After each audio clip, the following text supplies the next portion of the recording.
Fala, povo abençoado. Olha nós aqui de novo. Nós estaremos falando sobre a lição de número 5, cujo tema é o reinado de Acasias. Antes de falar sobre a lição, eu quero agradecer a todos os inscritos no canal, também os que estão acompanhando os vídeos. Agradecer aqui pelo like que o pessoal tem fortalecido. Eu deixo aqui registrado aqui o meu muito obrigado. Vamos lá. Do que essa lição vai tratar? Essa lição vai tratar basicamente aqui sobre dois personagens, Elias, profeta Elias, que a gente já está acompanhando aí nas lições anteriores, e Acasias, que é o rei do Reino do Norte, no caso aí o rei de Israel. Acasias é filho de Acabe e Jezabel, e ele é rei do Reino do Norte. Nós não devemos confundir com um Acasias que é rei do Reino do Sul, rei de Judá. Então esse Acasias, esse nome, são dois reis em épocas diferentes. Estamos tratando nessa lição de Acasias, rei de Israel, ou seja, do Reino do Norte. Veremos também aqui alguns personagens que são os mensageiros do rei Acasias, bem como seus oficiais e soldados do seu exército. Vamos estar estudando um pouquinho sobre esses personagens. Primeiro tópico, um reinado marcado pela idolatria. O que nós observamos aqui nesse primeiro tópico? Na verdade, o tópico começa com a queda de Acasias. Ele sofre uma queda lá da sacada do palácio. E em razão dessa queda, ele é acometido por uma enfermidade ou um ferimento. Então Acasias, ele envia mensageiros para consultar a Baal-zebub, que era o deus de Ecrom, o deus que ele acreditava. E a gente vê com isso que Acasias, ele dá continuidade a uma prática de idolatria, conforme o seu pai e sua mãe faziam na época que eles estavam no reinado. Lembrando aqui que Acasias é filho do rei Acabe e Jezabel. E talvez você me pergunte, mas qual era o problema desse rei ser um rei idólatra? Qual era o problema se ele quisesse adorar outros deuses? E por que o Senhor ficava tão irritado com isso? Bom, primeiro porque, na verdade, a nação de Israel foi uma nação que, em determinado momento, ela não existia no mapa, e Deus, através de seus servos, tendo-os chamados, construiu essa nação de Israel. Então, aquele povo era selecionado por Deus. Um povo que Deus deu um território a eles e, em troca, pediu para que eles servissem ao próprio Deus. E com o passar da história, entram reis no poder dessa mesma nação criada por Deus e vão adorar outros deuses. E ainda levam o povo a cometer esse pecado, o pecado da idolatria. Então, por isso, Deus se revoltava com os reis e levava um povo dele escolhido a praticar idolatria. Observe que os pais de Acasias foram péssimos exemplos para ele. Acasias segue os mesmos passos de seu pai e de sua mãe. A prática da idolatria que o rei Acabe e Jezabel praticaram, o filho vem na esteira, o filho vem praticando a mesma coisa, adorando a outros deuses e aborrecendo ao Senhor Deus. E ele com certeza sabia.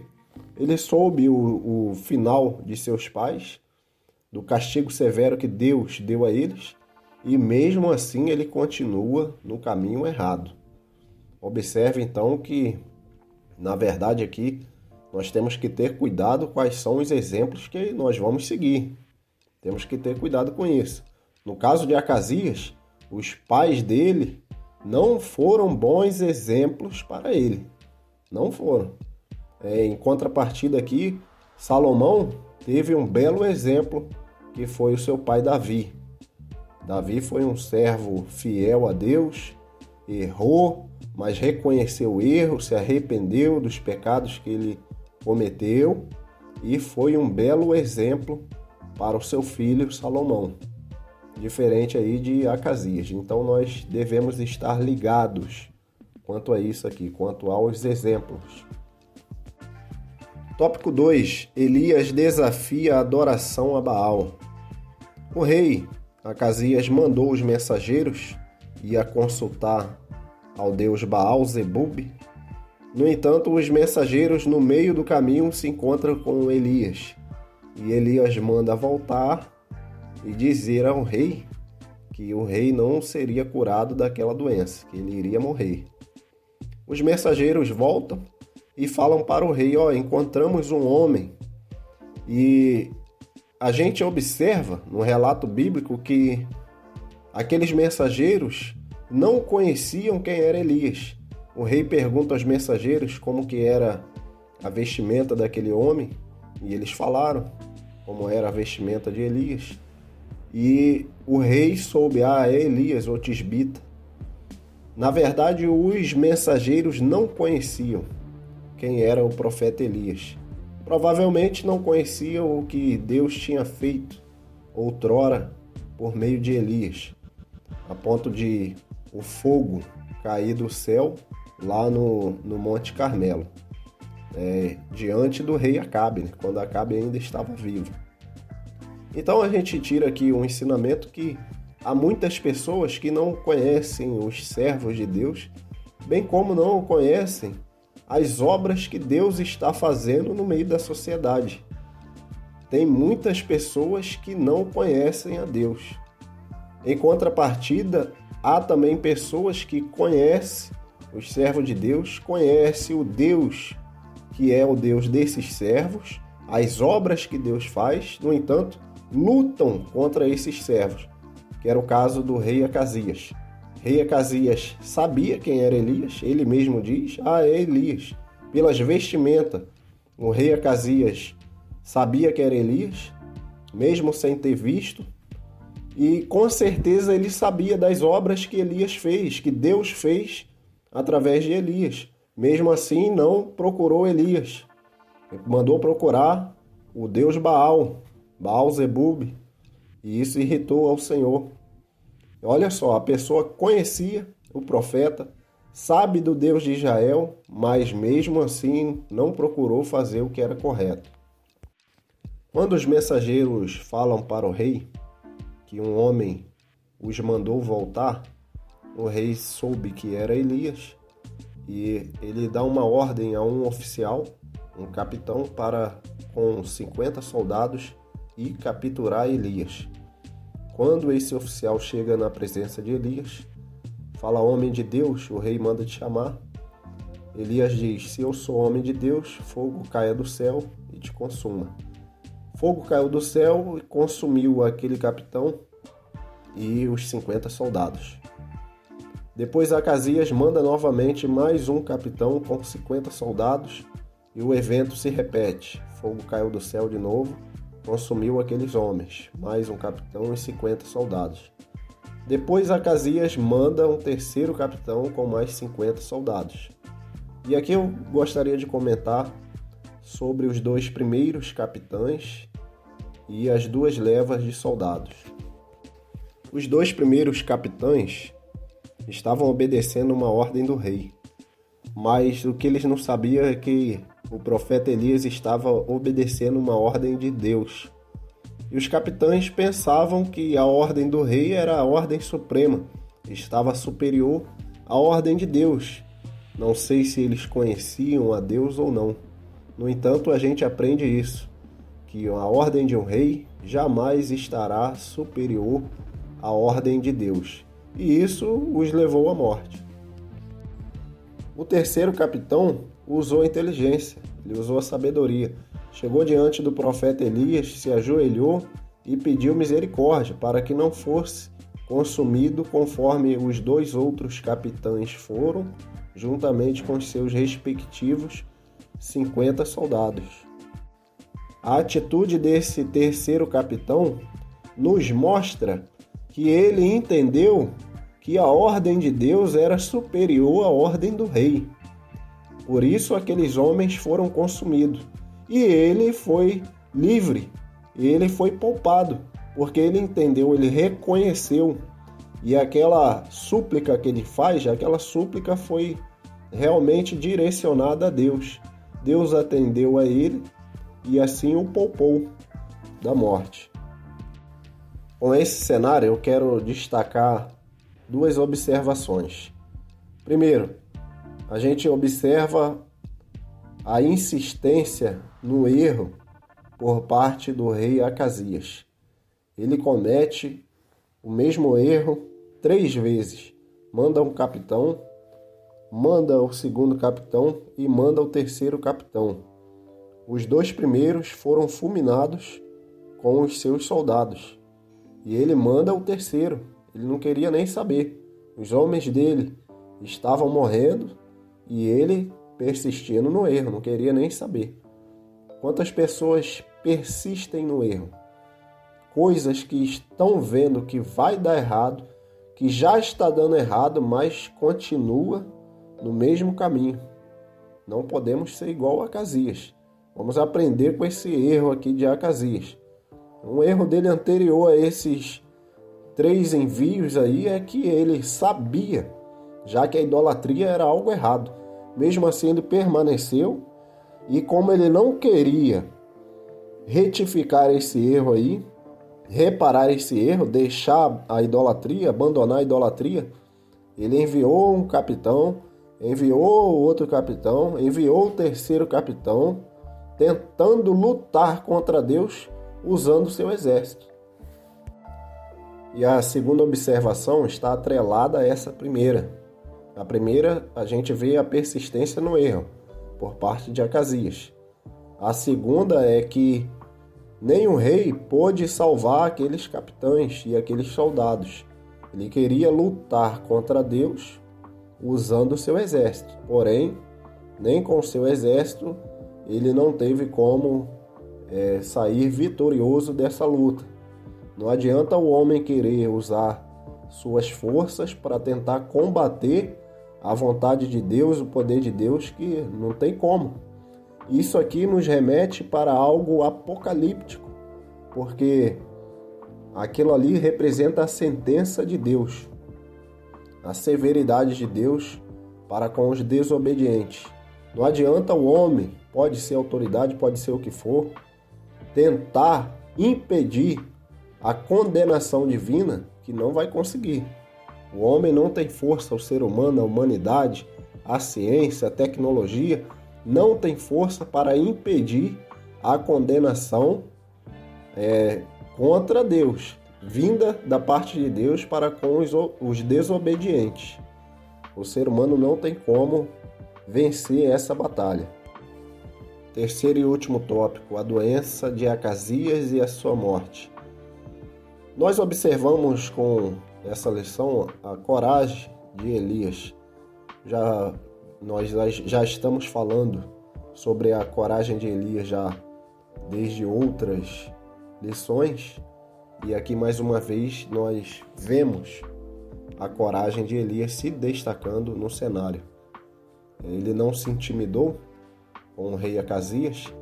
E uma coisa aqui que é possível observar é que a experiência tornou Elias mais ousado. Elias, que correu de Jezabel outrora, agora quando o rei fica sabendo que é Elias que deu a sentença de morte, falou a profecia que o rei iria morrer, Elias não se escondeu. Elias sabia que o rei iria mandar alguém atrás dele. O que Elias faz? Ele senta no alto de um monte, no cume de um monte. E ali Elias parece, com essa atitude, que ele está querendo ser visto. E tanto é que quando o rei envia o capitão com os soldados, eles encontram Elias. Encontra facilmente. Então Elias não se esconde. Mas isso depois da experiência que ele passou lá atrás. As experiências que nós temos com Deus nos torna mais forte, nos torna mais ousado, mais apto a cumprir o desígnio de Deus para as nossas vidas. Com certeza as experiências nos levam a um patamar maior, mais intimidade, mais fé, mais confiança em Deus. Por fim, aqui nesse tópico, observamos também que Elias não queria se aproximar do rei para agradá-lo. Elias falou justamente o que Deus mandou falar, que o rei não sobreviveria daquele ferimento ou daquela doença. E o compromisso de Elias era com Deus e não com um rei idólatra. Elias poderia se aproximar do rei para tentar usufruir de algumas benesses, do reinado, mas não é isso que acontece. Elias está ali com um compromisso fiel com Deus, ele cumpre a missão dele como profeta e ele não queria agradar ao rei, ele queria agradar era a Deus e não um rei idólatra. E isso serve de ensinamento para nós, porque nos dias atuais muitas pessoas querem agradar autoridades desagradando a Deus. Não há problema nenhum a gente agradar as pessoas, desde que não desagrademos a Deus. O mais importante é agradar a Deus. Não vamos abandonar os mandamentos do Senhor para agradar homens. Isso aí não. Vamos aprender com Elias. Vamos agradar a Deus e a gente vai aborrecer quem está na prática do pecado, quem está praticando coisa errada. No caso ali daquele rei Acasias, estava levando todo o povo à morte, a prática da idolatria. Como é que Elias iria fazer uma amizade com um homem desse, se ele não queria conserto, não queria acertar o caminho? Queria era matar Elias.